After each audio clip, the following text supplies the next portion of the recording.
नमस्कार, संकल्प न्यूज में आपका स्वागत है। मैं आलोक शर्मा। नजर डालते हैं आज की मुख्य खबरों पर। हेडलाइंस के प्रायोजक हैं Shri Sai Mahima enterprises, tiles world, Dongargaon road, Farhad Chowk, Rajnandgaon. अस्थि कलश श्रद्धांजलि वाहन हुआ रवाना।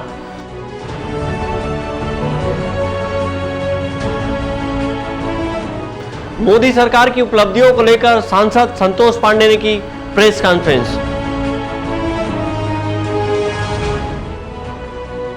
कुलबीर सिंह छाबड़ा ने प्रेस कॉन्फ्रेंस कर केंद्र सरकार को घेरा।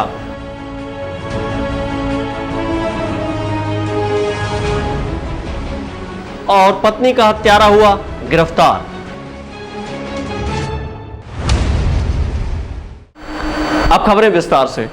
लॉकडाउन की वजह से अपने दिवंगत परिजनों की अस्थियां गंगा नदी में विसर्जित नहीं कर पाने वाले लोगों के लिए आज राजनांदगांव शहर के स्टेट स्कूल परिसर से अस्थि कलश श्रद्धांजलि वाहन प्रयागराज के लिए रवाना किया गया।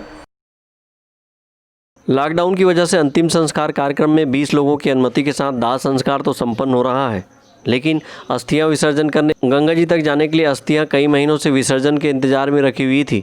वाहन सुविधा नहीं होने के चलते कई परिवार ऐसे थे जो अपने दिवंगत परिजन की अस्थियां गंगा जी में विसर्जित नहीं कर पा रहे थे। इस मामले में सूद लेते हुए प्रदेश कांग्रेस कमेटी के अध्यक्ष मोहन मरकाम के द्वारा मुख्यमंत्री भूपेश बघेल से अस्थि विसर्जन के लिए वाहन सुविधा उपलब्ध कराने की बात कही गई थी, ताकि जो लोग प्रयागराज के गंगा जी संगम तक नहीं पहुंच पा रहे हैं उनके दिवंगत परिजनों की अस्थियां विसर्जन के लिए छत्तीसगढ़ से ले जाई जा सके। इसके बाद एक बस के माध्यम से छत्तीसगढ़ के विभिन्न जिलों से उनके दिवंगत परिजनों की अस्थियां ले जाने की व्यवस्था की गई और उस पुनीत कार्य का जिम्मा कांग्रेस सेवा दल को सौंपा गया।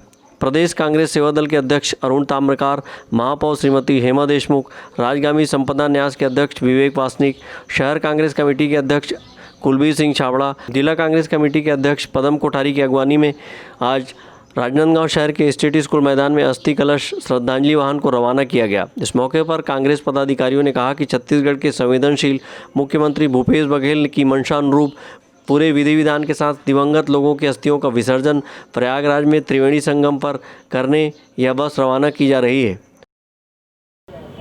कोरोना के कारण से बहुत सी अस्थियां रुकी हुई थी, इसलिए ये व्यवस्था कांग्रेस कमेटी के द्वारा आयोजित किया गया है। इसका कार्यभार जो है कांग्रेस सेवा दल को किया है और हम यहाँ से ले जाके जो है पिंडदान करते हुए यहाँ से अपना अस्थि विसर्जन करेंगे और जो है वहाँ से जो है पूरा जो है लाइव वीडियो भी अपन यहाँ पे दिखाएंगे। कितनी अस्थि कलश है जो करीबन अभी यहाँ से लेकर पूरे छत्तीसगढ़ से करीबन हमारे पास रजिस्ट्रेशन हुए हैं 85 और हो सकता है कम भी हो सकता है, ज़्यादा भी हो सकता है। प्रकृति का नियम ये है कि मनुष्य जब जन्म लेता है तो निश्चित रूप से उसकी मृत्यु होती है और इसी प्रक्रिया में जब हमारे कुछ लोगों की मृत्यु हो गई, हम अपने कुछ परिवारजन हमारे हैं जो अपने लोगों को खोए, उनके अस्थि विसर्जन की परेशानियाँ हो रही थी। ऐसी परिस्थितियों में हमारे मुख्यमंत्री भूपेश बघेल जी ने और हमारे प्रदेश के अध्यक्ष मोहन मरकाम जी ने एक योजना तैयार की। इस योजना के लिए उन्होंने सेवा दल को नियुक्त किया और कहा कि परिवारों की अस्थि के विसर्जन की जिम्मेदारी हम लेते हैं। ऐसी परिस्थितियों में अब हमारे साथ ये दिक्कत आ रही है कि हम उन तक इलाहाबाद तक कैसे पहुँचे।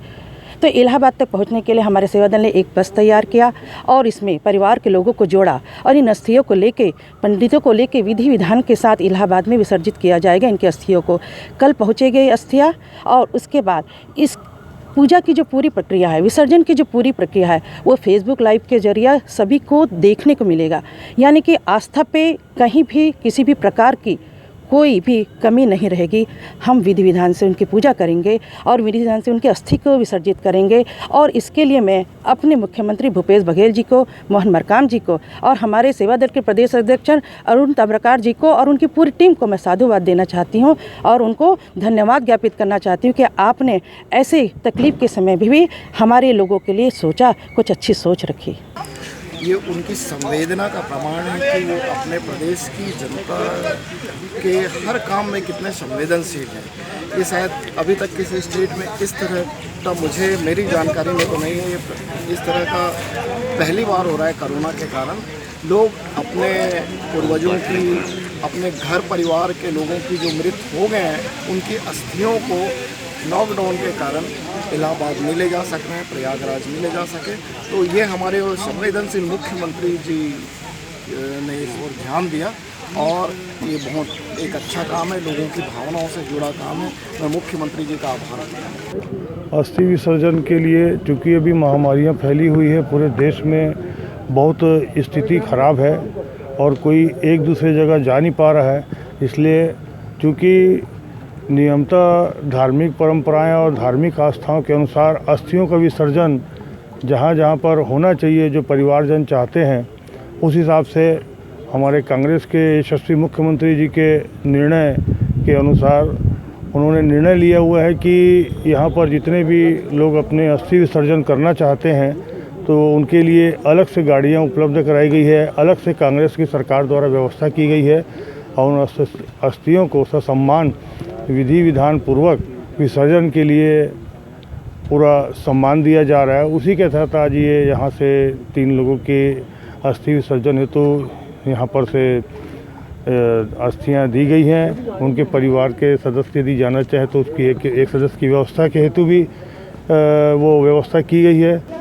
लॉकडाउन और कोरोना के चलते कई परिवारों ने अपनी परिवारजन की अस्थियों को संभाल के रखा था। उन लोगों की इच्छा थी कि इलाहाबाद में ही विसर्जन करें। हालांकि बहुत से परिवारों ने राजीव में, यहाँ सांकलधारा में, राजनांदगांव ज़िले में विसर्जन किया, मगर कुछ परिवारों की इच्छा थी और आस्था थी कि हम इलाहाबाद में ही विसर्जन करें। तो उसके लिए हमारे प्रदेश कांग्रेस कमेटी के द्वारा ये व्यवस्था प्रदान की गई है।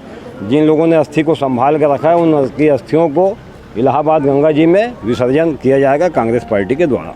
हमारे प्रदेश के अध्यक्ष मोहन मरकाम जी ने एक सोच के साथ आदरणीय भूपेश बघेल जी के समक्ष बात रखी और भूपेश बघेल जी ने मानवीय संवेदनाओं को ध्यान में रखते हुए छत्तीसगढ़ सरकार की सहमति से एक बस की व्यवस्था की, जिसमें सेवा दल के हमारे अध्यक्ष प्रदेश अध्यक्ष अरुण ताम्रकार जी के नेतृत्व में छत्तीसगढ़ से जितने भी अस्थियां विसर्जित करने के इच्छुक व्यक्ति हैं उनकी अस्थियों को संचय करके वहाँ विधि विधान से पंडितों के दल के साथ यहाँ से रवाना होकर के 3 तारीख को गंगा जी में विसर्जित अस्थियां की जाएंगी, जिससे निश्चित रूप से एक नई परंपरा है, स्वस्थ परंपरा है और अच्छी परंपरा है। यह लॉकडाउन में जो पीड़ित परिवार थे उनके लिए राहत भरा काम भी है।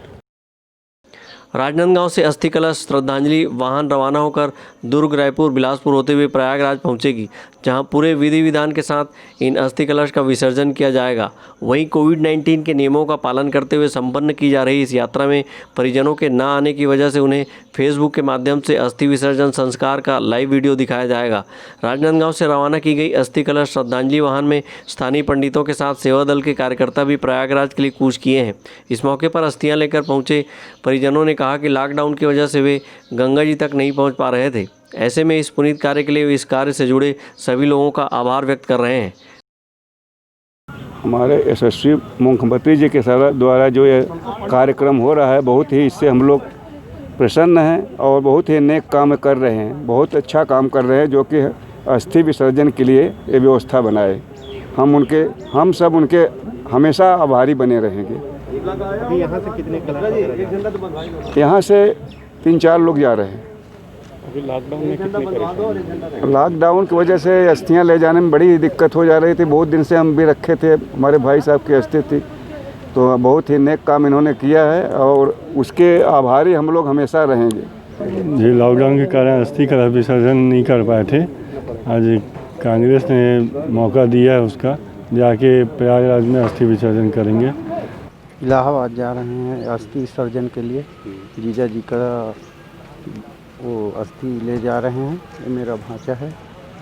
तो अभी इलाहाबाद के लिए आप लोग का सहयोग हुआ, बहुत अच्छा। दुख की घड़ी में आप हम सबके लिए अच्छा ही काम किया सर। इलाहाबाद जा रहे हैं। अस्थि कलश श्रद्धांजलि बस की रवानगी से पूर्व अस्थियां लेकर आने के लिए लोगों से संपर्क किया गया था, जिसके तहत बालोद जिले से 13 अस्थि कलश और राजनांदगांव से 3 अस्थि कलश प्रयागराज के लिए रवाना किया गया। बहरहाल लॉकडाउन के बीच छत्तीसगढ़ शासन के प्रयास से गंगा जी में विसर्जन के लिए महीनों इंतजार कर रहे अस्थियों को पूरे सम्मान के साथ गंगा जी में विलीन करने का अवसर मिला है। अंकालू साहू और अवधेश यादव के साथ हफीज़ खान, संकल्प न्यूज़।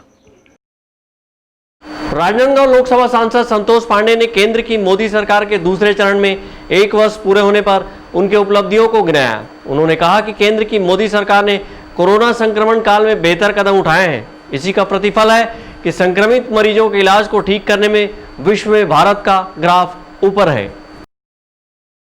सांसद संतोष पांडे ने जिला भाजपा कार्यालय में प्रेस को संबोधित करते हुए केंद्र की मोदी सरकार के 6 वर्ष में किए गए विकास कार्यों की उपलब्धियों को गिनाया है।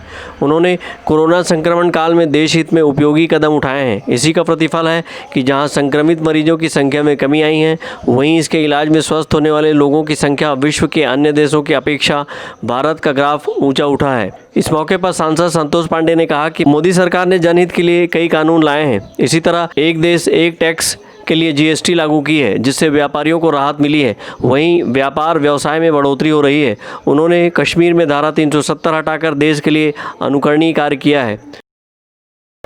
देश में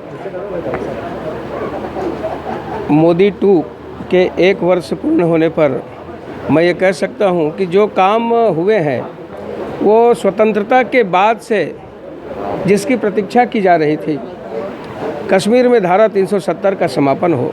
भारतीय जनता पार्टी का शुरू से जनसंघ के समय से और उनके घोषणा पत्र में और मुख्य नारों में से एक था, कश्मीर हमारा है। वास्तव में कश्मीर हमारा है ये 370 हटा करके माननीय मोदी और अमित शाह की सरकार ने इसको कर दिखाया। उसी प्रकार से CAA सामान्य नागरिक कानून जो संहिता इन्होंने बनाया, मैं कह सकता हूँ कि ऐसे शोषित पीड़ित बांग्लादेश के, अफ़गानिस्तान के और पाकिस्तान में सबसे ज़्यादा जो अत्याचार हो रहा था, उससे निजात दिलाने का काम यदि किसी ने किया तो वो माननीय मोदी जी की सरकार ने किया, जिसकी लंबे समय से प्रतीक्षा थी। अब हमारे सिख, पारसी, हिंदू, जैन, बौद्ध सभी बंधु इस देश में आकर के अपनी नागरिकता ग्रहण कर सकते हैं। ये धरती उनकी है, ये उन्होंने बता दिया। 1 साल में जो काम किए हैं वो ऐतिहासिक है और आज हम सब के लिए बड़े ही हर्ष की और खुशी का क्षण है कि 1 साल में काम हुआ। आने वाले 4 साल में कोविड-19 से निपटते हुए भी, संक्रमण काल से निपटते हुए भी सब प्रकार से अच्छा काम करके दिखाने का संकल्प मोदी जी ने किया है। आज ही 53 रुपये धान में वृद्धि की गई है और अनेक ऐसे निर्णय भविष्य में और लिए जाएंगे। बीजेपी कार्यालय में आयोजित प्रेस वार्ता के दौरान भाजपा के वरिष्ठ नेता लीलाराम भोजवानी, अशोक शर्मा, खूबचंद पारक, भाजपा जिला अध्यक्ष मधुसूदन यादव, सचिन बघेल, नीलू शर्मा, शोभा सोनी, भरत वर्मा, संतोष अग्रवाल सहित वरिष्ठ भाजपा पदाधिकारी एवं कार्यकर्ता उपस्थित थे। अवधेश यादव और अंकालू साहू के साथ परवानंद रजक, संकल्प न्यूज़।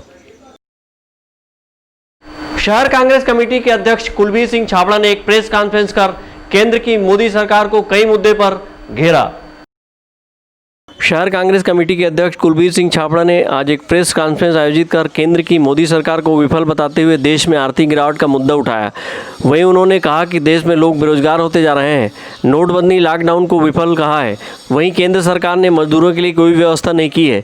इसके अलावा कृषि उपकरणों में भी टैक्स लगा देने का विरोध कांग्रेस ने अपनी प्रेस कॉन्फ्रेंस के दौरान किया है।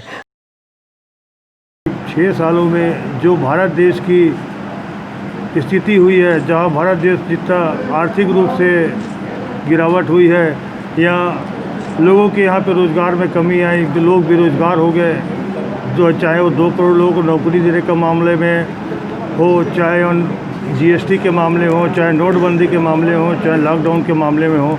आज इस स्थिति में है कि भारत देश की स्थिति पूरे विश्व में बहुत नीचे स्तर पे हो गई है और बहुत दुर्भाग्य की बात है कि बड़ी बड़ी बातें करने वाले प्रधानमंत्री नरेंद्र मोदी जी ने एक भी बातें अपनी जो है जनता के हित की जो बातें कही थी कुछ नहीं किया। ना 15 लाख किसी के खाते में पहुंचा, ना ही उनके छोटे रोज़गार हो या बड़े रोज़गार हो कोई ऐसे बढ़ोतरी हुई। व्यापारी लोग डर चुके हैं कि काम धंधा लगाने से, किसी का उद्योग लगाने से कब कौन सी नियमावली केंद्र सरकार लगा दे तो उद्योग लगाने बंद कर दिए, जिससे मजदूर काम नहीं कर पा रहे हैं। जो मजदूर है उनको यहाँ पर कुछ आर्थिक रूप से सहायता नहीं की गई है। पहली बार इतिहास में ऐसा है कि कृषि पर टैक्स लगा दिया गया है, यूरिया पे, कृषि उपकरणों पे। उसके साथ ही अभी जो लॉकडाउन में स्थिति रही है, हमारे पास में 8 करोड़ प्रवासी भारतीय मजदूर हमारे जो हैं अपने गांव में लौटे हैं, उनके लिए कोई व्यवस्था नहीं की गई है। उनके न खाने पीने की, न उनके आगे आर्थिक रूप से क्या काम करेंगे कोई व्यवस्था है। ये सब की बातें कांग्रेस इसलिए सामने में रख रही है। ये बहुत बड़ी बात है कि आज हमारा देश के लोग आज काम नहीं कर पाएंगे। जो भारत को धान का कटोरा, हमारे छत्तीसगढ़ को धान का कटोरा कहा जाता है, भारत को आर्थिक रूप से संपन्न कहा जाता है, आज हमारे देश में कई लाख करोड़ों का नुकसान हो चुका है और लोगों के काम धंधे रोजगार बंद हो चुके हैं। आगे की स्थिति इतनी भयावह है, इसलिए हम सचेत कर रहे हैं बार बार कि हमारे मजदूर भाइयों के लिए काम दें। जो वादा किया गया था उसके लिए काम करे मोदी सरकार।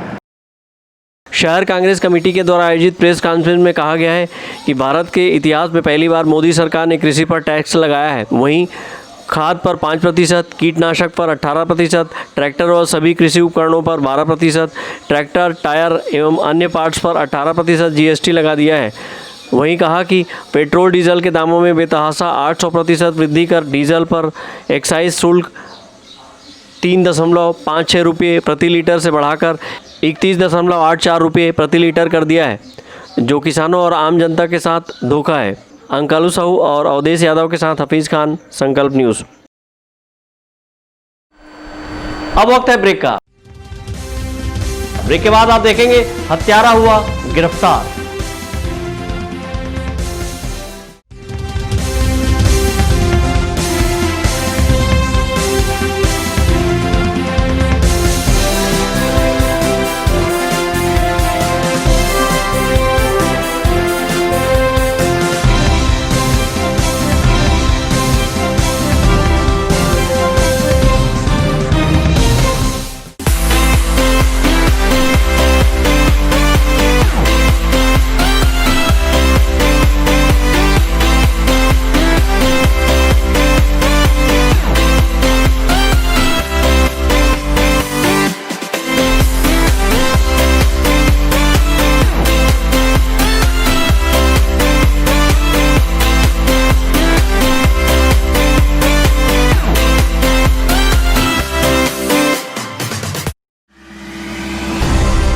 संस्कारधानी वासियों के प्यार और सहयोग से अपनी पहली वर्षगांठ मनाता टाइल्स वर्ल्ड आपके घर को और खूबसूरत बनाने आ गए हैं Shri Sai Mahima enterprises.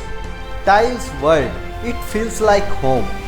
Tiles, marble और ग्रेनाइट का फरहद चौक डोंगरगांव रोड पर एकमात्र मेगा गैलेक्सी शोरूम।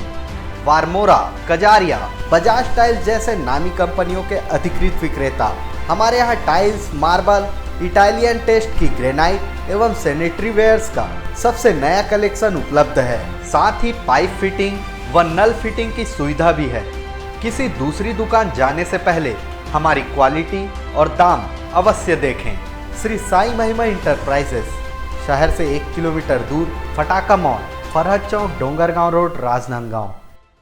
क्या आप घर बना रहे हैं तो आज ही आइए। शिवांश टाइल्स एवं ग्रेनाइट आप सभी के प्यार और सहयोग से सफलतम दूसरे वर्ष में प्रवेश करता शिवांश टाइल्स, ग्रेनाइट एवं मार्बल का mega showroom Johnson, AGL, Kajaria जैसे सभी नामी कंपनियों के अधिकृत विक्रेता।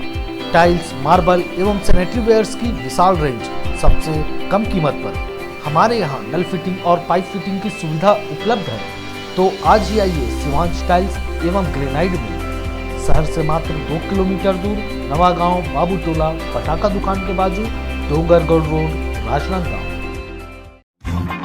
जब बात हो आपके लुक की, जब बात हो लेटेस्ट फैशन की, तब आता है सिर्फ एक नाम, त्रिपदा फैशन। संपूर्ण पारिवारिक वस्त्र केंद्र, आधुनिक एवं डिजाइनर वस्त्रों के लिए राजनांदगांव का सबसे भव्य शोरूम। सभी लीडिंग ब्रांड्स के फॉर्मल वेयर एवं पार्टी वेयर ड्रेसेस। इस वैवाहिक सीजन आपके लिए है खास ब्राइडल वेयर, कोट सूट और sherwani, designer saris, daily wear एवं party wear collection, bridal lehenga, chunni और लाचा की एक्सक्लूसिव रेंज। फॉर्मल वेयर में जीन्स, शर्ट, कैजुअल का नया कलेक्शन। किड्स वेयर का सबसे लेटेस्ट कलेक्शन आप हमारे यहाँ पाएंगे। Designer salwar suit, latest fashion की कुर्तियाँ, वेस्टर्न टॉप एवं जीन्स। आपके परिवार के लिए विंटर जैकेट खास रेंज में। अब सबकी नजर होगी आप पर, क्योंकि अब राजनांदगांव में फैशन का दूसरा नाम है त्रिपदा फैशन। जयस्तंभ चौक, राजनांदगांव।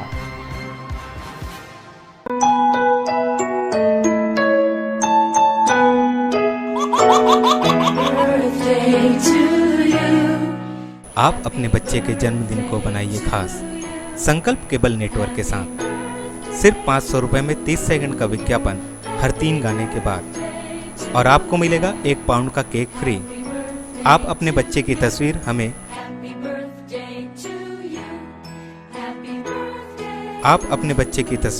हमें व्हाट्सएप के इन नंबरों पर भेज सकते हैं।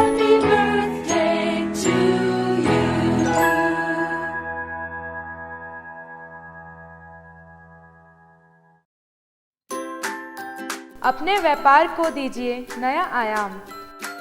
भीड़ में हो आपकी अलग पहचान। जुड़े संकल्प केबल नेटवर्क से, जुड़े संस्कारधानी से। विज्ञापन के माध्यम से स्क्रॉल एड 24 घंटे आपके टीवी स्क्रीन पर। एल शेप नए रूप में प्रत्येक मिनट पर। वीडियो एड, जन्मदिन, व्यावसायिक, उत्सव बधाई, शुभकामनाएं।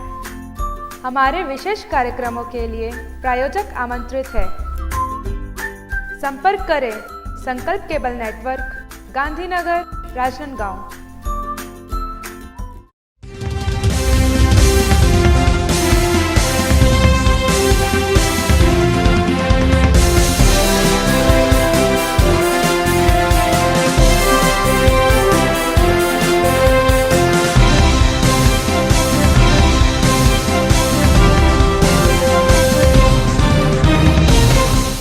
ब्रेक के बाद आपका स्वागत है। डोंगरगांव क्षेत्र के उमरवाही में शराब पीने से मना करने पर पति ने अपनी ही पत्नी की गला घोंटकर हत्या कर दी। वहीं आरोपी पति ने महिला की मौत को फांसी लगाकर आत्महत्या बताया। पुलिस की सजगता के बाद पूरे मामले का खुलासा हो गया। ग्राम उमरवाही निवासी प्रकाश कुमार हलवा अपनी पत्नी लोमेश्वरी से आए दिन शराब के नशे में झगड़ा किया करता था। बीते रविवार को भी प्रकाश और उसकी पत्नी के बीच झगड़ा हो गया। इस दौरान लोमेश्वरी के गले में रस्सी डालकर आरोपी प्रकाश ने कस दिया, जिससे उसकी मृत्यु हो गई। वहीं मामले को छुपाने के लिए आरोपी ने अपनी पत्नी को फांसी लगाकर मृत्यु होना बताया। जानकारी मिलने पर पुलिस मौके पर पहुंची, तब मामले का खुलासा हुआ। पुलिस ने आरोपी प्रकाश के खिलाफ धारा 302 के तहत हत्या का मुकदमा दर्ज कर धारा 201 के तहत साक्ष्य छुपाने का मामला भी दर्ज किया है। वहीं आरोपी को जेल भेज दिया गया है। संकल्प न्यूज़ के लिए सहयोगी सोन कुमार सिन्हा की रिपोर्ट। डोंगरगढ़ के बच्चों ने खेल खेल में कोरोना गीत की प्रस्तुति देकर कोरोना संक्रमण से बचने एवं रोकथाम के लिए लोगों को जागरूक किया। इस मौके पर बच्चों ने मास्क लगाने और सोशल डिस्टेंसिंग का पालन करने की नसीहत दी है। कोरोना संक्रमण के इस जंग में हर कोई अपना योगदान दे रहा है। कोरोना को मात देने में लगे हुए हैं। ऐसे में डोंगरगढ़ के बच्चों ने खेल खेल में कोरोना गीत प्रस्तुत कर कोरोना संक्रमण के प्रति लोगों को जागरूक किया है। इस मौके पर बच्चों ने राजकीय गीत अरपा पैरी के धार को अपने ही अंदाज में गाया और गीत के माध्यम से कोरोना संक्रमण से बचने के तरीके बताए। बच्चों ने कोविड-19 के गाइडलाइन, लॉकडाउन का पालन करने सहित मास्क लगाने, सोशल डिस्टेंसिंग के पालन करने की नसीहत दी।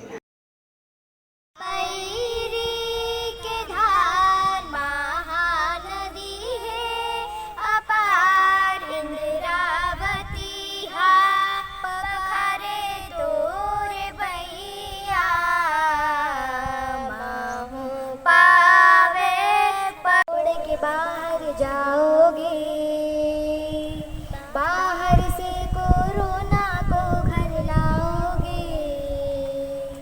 लॉकडाउन जो तोड़ के बाहर जाओगे, बाहर से कोरोना को घर लाओगे। मौत के कुएं में खुद ही चले फिर जाओगे, साथ में अपनों को भी तुम ले जाओगे। ये बात मेरी सुनना, नहीं ठुकराना, बाहर न जाना, अब तो घर में ही रहना। घर से बाहर